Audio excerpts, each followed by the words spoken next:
कहते हैं कि दुनिया में मन सबसे ज्यादा शक्तिशाली चीज होती है। अगर किसी चीज को तुम पूरे मन से चाह लो तो तुम उसे हासिल कर सकते हो। ये मैं नहीं कहता, ये सभी महापुरुषों का कहना है। लेकिन अगर ये सत्य है, ये सच है, तो जो हम अपने मन से चाहते हैं वो हमें हासिल क्यों नहीं होता है। भाई कोई भी इंसान अपने मन में दुख तो नहीं चाहेगा, लेकिन वो रहता तो दुखी है। हर इंसान अपने मन से तो कामयाब होना चाहता है, खूब पैसा कमाना चाहता है, लेकिन फिर भी वो कामयाब नहीं होता। भला ऐसा दुनिया में कौन इंसान होगा जो अपने मन में ये चाहेगा कि मैं नाकामयाब रहूं या मैं पैसा ना कमाऊं। सोचने की बात है। तो इसमें दो चीजें निकल के सामने आती हैं। या तो वो महापुरुष गलत थे जिन्होंने ये बात बोली कि मन से चाही हुई चीज हासिल हो जाती है, या फिर हम गलत हैं। आज की कहानी जो मैं आपको सुनाने वाला हूँ उसमें आपको एक ऐसा मंत्र मिलेगा। उसे समझने के बाद आपको एक ऐसा मंत्र पता चलेगा जिससे आप ये समझ पाएंगे कि अपने मन से कोई भी चीज कैसे करवाई जाती है, मन में किसी भी बात का बीज कैसे बोया जाता है। ये इस कहानी से आपको अच्छी तरह से समझ में आ जाएगा। और इससे आप ये भी समझ पाएंगे कि आकर्षण का नियम, लॉ ऑफ अट्रैक्शन कैसे काम करता है। कहानी छोटी सी है लेकिन बहुत ही गहरी है। इससे पहले कि आप इस कहानी में खो जाएं, इस चैनल को सब्सक्राइब जरूर कर लें। तो चलिए कहानी शुरू करते हैं। एक बार की बात है, एक आदमी के जीवन में सिर्फ दुख ही दुख थे। वो जो भी काम करता उस बेचारे का वो काम पूरा ही नहीं होता। घर में आता तो घर में कलेश बना रहता, किसी से कोई मदद मांगता तो कोई उसकी मदद नहीं करता। ऐसा लगता था कि चारों ओर से दुखों का पहाड़ उसी पर टूट पड़ा है। उसे समझ नहीं आ रहा था कि मैं इन दुखों से पार कैसे पाऊं। वो दिन रात यही सोचता रहता कि अपने दुखों से छुटकारा कैसे पाना है। इसी कारण से और आदमी सो भी नहीं पाता था। उसकी आंखों के नीचे बड़े बड़े काले घेरे बन गए थे, जो इस बात का प्रतीक थे कि वो आदमी कितना दुखी है और कितना चिंतित है।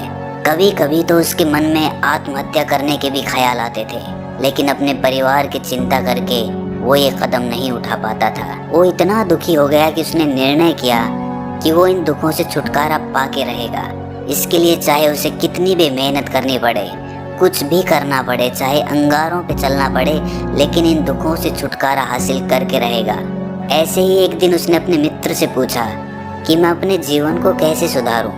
उसके मित्र ने उसे बताया कि तुम किसी बाबा के पास जाओ। बाबाओं के पास ऐसा मंत्र होता है जिससे सारे दुख मिट जाते हैं, जीवन खुशियों से भर जाता है और धन संपदा भी हासिल हो जाती है। तुम किसी ऐसे बाबा को ढूंढ लो, बस तुम्हारा काम बन जाएगा।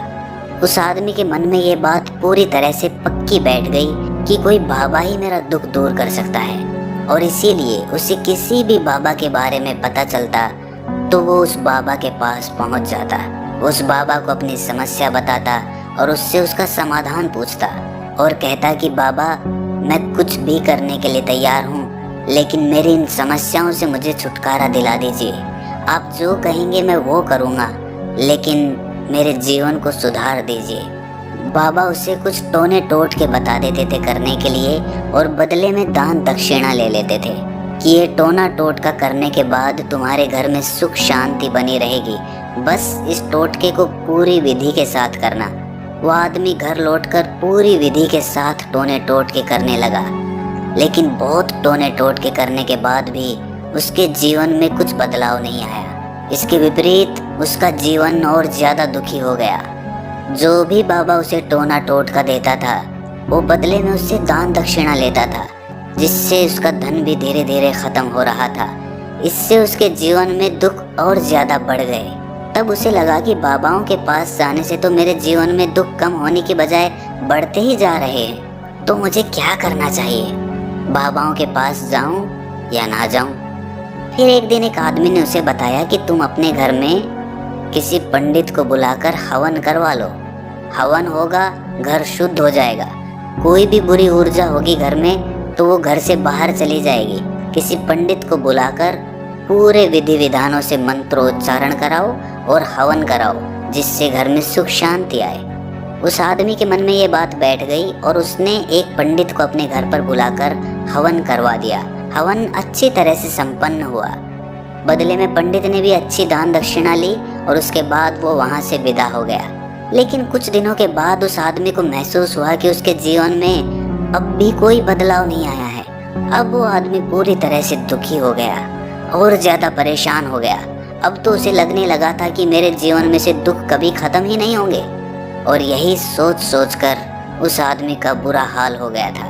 फिर एक दिन उसे अपने मित्र से एक ऐसे बाबा के बारे में पता चला जो समाधान बताने के लिए कोई दान दक्षिणा नहीं लेता था। उस आदमी को लगा कि ये बाबा दूसरे बाबाओं की तरह नहीं हो सकता, क्योंकि ये दान दक्षिणा तो लेता ही नहीं, और अगर दान दक्षिणा नहीं लेता तो ये सच में कोई सिद्ध बाबा होगा। और यही सोचकर वो उस बाबा के पास पहुंच जाता है। जब वो आदमी वहां पर पहुंचता है तो वो बाबा ध्यान में बैठे हुए थे। ये देखकर वो आदमी वहीं पर चुपचाप बैठकर ध्यान से बाहर आने का उनका इंतजार करने लगा। थोड़ी देर बाद बाबा ने आंखें खोली तो सामने एक दुखी और परेशान युवक को बैठे देखा। वो उसकी आंखों के नीचे काले घेरे देखते ही समझ गया कि ये आदमी अपने जीवन से कितना परेशान है। उसे संबोधित करते हुए बाबा ने पूछा कि बच्चा, क्या चाहते हो? बाबा के पास क्या लेने आए हो?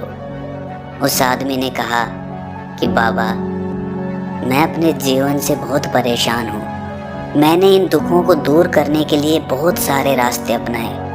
हर वो तरकीब करके देखी जो किसी बाबा ने मुझे बताई, हर वो काम किया जो किसी भी इंसान ने मुझसे करने को कहा, लेकिन मेरे जीवन में दुखों में कोई कमी नहीं आई। बाबा, इसके विपरीत मेरे जीवन में दुखों में बढ़ोतरी हो गई। मुझे समझ नहीं आ रहा है कि मैं क्या करूं। कभी कभी तो मैं आत्महत्या करने की सोचता हूं, लेकिन अपने परिवार की सोच कर मैं ये कदम नहीं उठा पाता। मैंने आपके बारे में बहुत सुना है बाबा, और मैं बहुत उम्मीद के साथ आपके पास आया हूँ। कृपया करके मुझे कोई ऐसा मार्ग बताएं जिससे मुझे अपने दुखों से छुटकारा मिल जाए। मैं अपने दुखों से छुटकारा पाने के लिए कुछ भी करने को तैयार हूँ। आप मुझे कोई भी रास्ता बताएं, चाहे वो रास्ता कितना भी कठिन क्यों ना हो, मैं उसको पार करके रहूँगा। बाबा ने महसूस किया कि आदमी तो सच में बहुत परेशान है। बाबा ने उसकी बात सुनकर कहा कि बच्चा, दुखों को दूर करने के लिए मंत्र ऐसे ही नहीं मिलते। मंत्र पाने के लिए कुछ करना पड़ता है। तुम कुछ कर सकते हो? ये सुनकर पहले तो उस आदमी ने सोचा कि ये बाबा भी मुझसे दान दक्षिणा ही मांगेंगे, लेकिन और कोई रास्ता ना पाकर उस आदमी ने कहा कि बाबा, आपको जितनी भी दान दक्षिणा चाहिए मैं देने के लिए तैयार हूँ, लेकिन आपका मंत्र सच्चा होना चाहिए, वो पूरा होना चाहिए, उसका फल मुझे मिलना चाहिए। उसके बाद मैं आपको जो भी दान दक्षिणा लेना चाहते हो वो दे दूंगा। बाबा ने कहा कि दान दक्षिणा तो बहुत छोटी सी चीज़ है, मुझे वो नहीं चाहिए। इस पर वो आदमी सोच विचार करके बोला, तो बाबा, मैं अंगारों पे भी चलने के लिए तैयार हूँ, आप मुझे बस आज्ञा दीजिए। बाबा ने कहा कि अंगारों पे चलने वाली छोटी चीज़ मैं तुमसे नहीं कराने वाला। मैं जो तुमसे कराने वाला हूँ वो बहुत कठिन मंत्र है, उसे पूरा कर पाओगे? बाबा ने कहा कि बाबा, आप मुझे बताइए तो सही, मुझे करना क्या होगा, मैं कुछ भी करने को तैयार हूँ। इस पर बाबा ने उसे कहा कि यहाँ से जब तुम अपने घर जाओ तो रास्ते में अपने मन में ये दोहराते जाना कि मैं सुखी हूँ, मैं सुखी हूँ, मैं सुखी हूँ। बार बार अपने मन में यही दोहराना, और याद रहे जुबान पर ये नहीं आना चाहिए, ये सिर्फ मन में दोहराना है। ये सुनकर वो आदमी बोला, बाबा, बस इतनी सी बात, ये तो मैं चुटकी बजा के कर लूँगा, लेकिन इससे होगा क्या? बाबा बोले कि इस मंत्र को करके देखो, वैसे भी तुमने इतने बाबाओं के मंत्र किए हैं तो इस मंत्र को भी करके देख लो। उस आदमी ने सोचा कि बाबा कुछ दान दक्षिणा तो ले नहीं रहे और छोटा सा मंत्र है, इसे तो मैं कर ही लूँगा। वो बोला, ठीक है बाबा, मैं ये मंत्र ज़रूर करूँगा। वो आदमी ये कहकर वहाँ से उठकर चलने लगा, लेकिन जैसे ही वो चलने लगा पीछे से बाबा ने बोला कि बच्चा, एक बात याद रखना, जब तुम ये मंत्र अपने मन में दोहराओ तो तुम्हारे मन में बंदर के विचार नहीं आने चाहिए, बंदर का ख्याल भी नहीं आना चाहिए, तो ही ये मंत्र सिद्ध होगा। वो आदमी बोला, मुझे तो आज तक बंदर का कोई विचार नहीं आया, तो अब क्यों आएगा? आप चिंता मत करिए बाबा, मैं बस मन में यही दोहराऊंगा कि मैं सुखी हूँ, मैं सुखी हूँ। इसके अलावा बंदर का कोई विचार मेरे मन में नहीं आएगा। ये कहकर वो आदमी वहाँ से चल दिया। वो अपने मन में मैं सुखी हूँ, मैं सुखी हूँ ये दोहराता हुआ थोड़ी दूर ही चला था कि उसके मन में अचानक बंदर का ख्याल आ गया। बंदर का ख्याल एक बार आया और चला भी गया, लेकिन उस आदमी ने सोचा कि आज तक तो मुझे बंदर का कोई विचार नहीं आया, ये आज बंदर का विचार क्यों आ गया। और ऐसे करके उसने उस बंदर के विचार को पकड़ लिया। वो ये भूल गया कि मुझे क्या मंत्र दोहराना है और वो बंदर के बारे में सोचने लगा। जब थोड़ी देर बाद उसे फिर से होश आया तो वो फिर से अपना वही मंत्र दोहराने लगा जो बाबा ने उसे बताया था, मैं सुखी हूँ, मैं सुखी हूँ। लेकिन अचानक से उसे सामने एक बंदर दिखाई दिया और ये देखकर उसके मन में फिर से बंदर का विचार उठ गया और वो अपने अंदर से इस विचार को बाहर फेंकना चाहता था।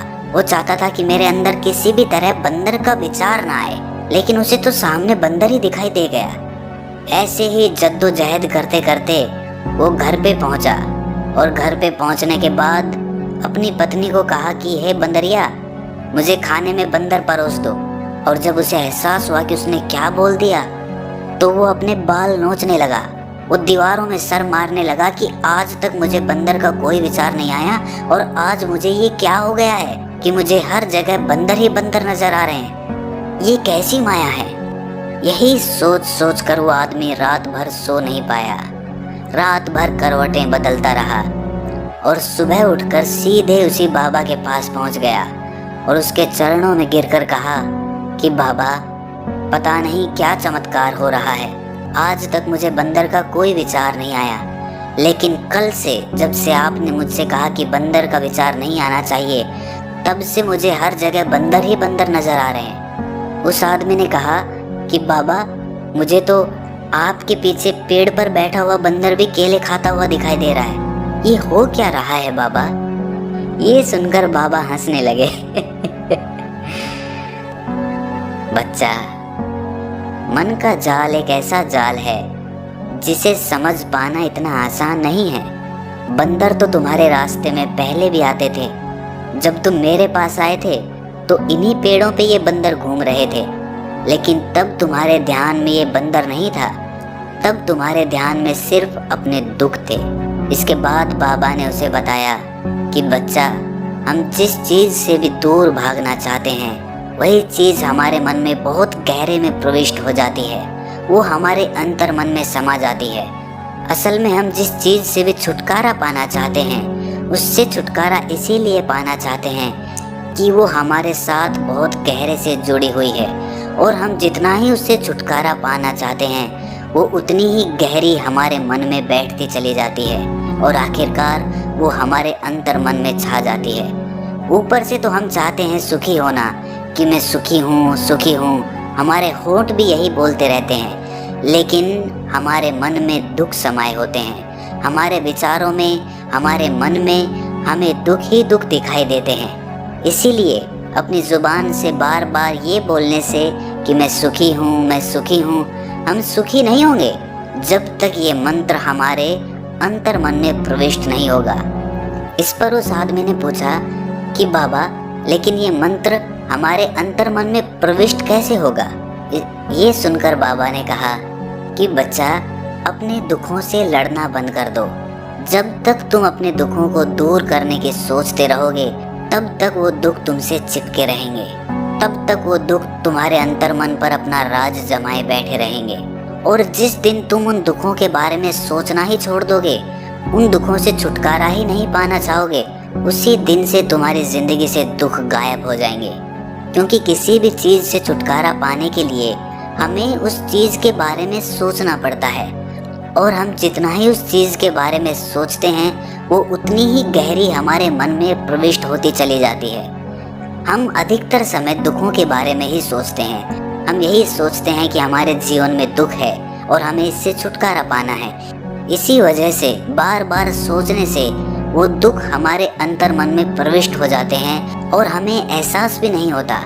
इसीलिए अगर तुम दुखों से छुटकारा पाना चाहते हो तो दुखों से छुटकारा पाने के बारे में सोचना छोड़ दो, तुम्हें दुखों से छुटकारा मिल जाएगा। अक्सर आदमी धूम्रपान छोड़ना चाहता है, शराब छोड़ना चाहता है, सुबह अपने आप से ये वादा करता है कि मैं कोई भी गलत काम नहीं करूँगा, लेकिन शाम को जब लौटता है तो नशे में चूर होकर लौटता है। ऐसा क्यों होता है कि जो हम सोच रहे हैं वो पूरा कर ही नहीं पा रहे हैं? असल में हम उस चीज़ को बहुत ज़्यादा तवज्जो दे रहे हैं, उस चीज़ को बहुत ज़्यादा अहमियत दे रहे हैं। जब भी हम उस चीज़ को छोड़ने के बारे में सोचते हैं तो हम उसकी इम्पोर्टेंस यानी कि विशेषता और ज़्यादा बढ़ा देते हैं। हमारा मन उस चीज़ के बारे में जितना ज़्यादा सोचेगा, शराब या धूम्रपान छोड़ने के बारे में जितना ज़्यादा सोचेगा, हमारा मन उतना ही उस चीज़ के पीछे ज़्यादा भागेगा। हमें उस चीज़ से लड़ना नहीं है, बल्कि बिना सोचे गुजर जाना है। और अगर इस मंत्र को हम समझ लेते हैं तो हम अपने जीवन में जो भी पाना चाहते हैं उसे अपने अंतर मन में डाल सकते हैं। और एक बार वो लक्ष्य हमारे अंतर मन में बैठ जाता है तो फिर सफलता पाने में कोई समस्या नहीं आती, कोई दिक्कत नहीं आती। तो दोस्तों, कैसी लगी आपको ये कहानी कमेंट सेक्शन में ज़रूर बताएं, और अच्छी लगी तो इस चैनल को सब्सक्राइब करना ना भूलें। तो मिलते हैं अगली कहानी में, तब तक के लिए अपना ख्याल रखें।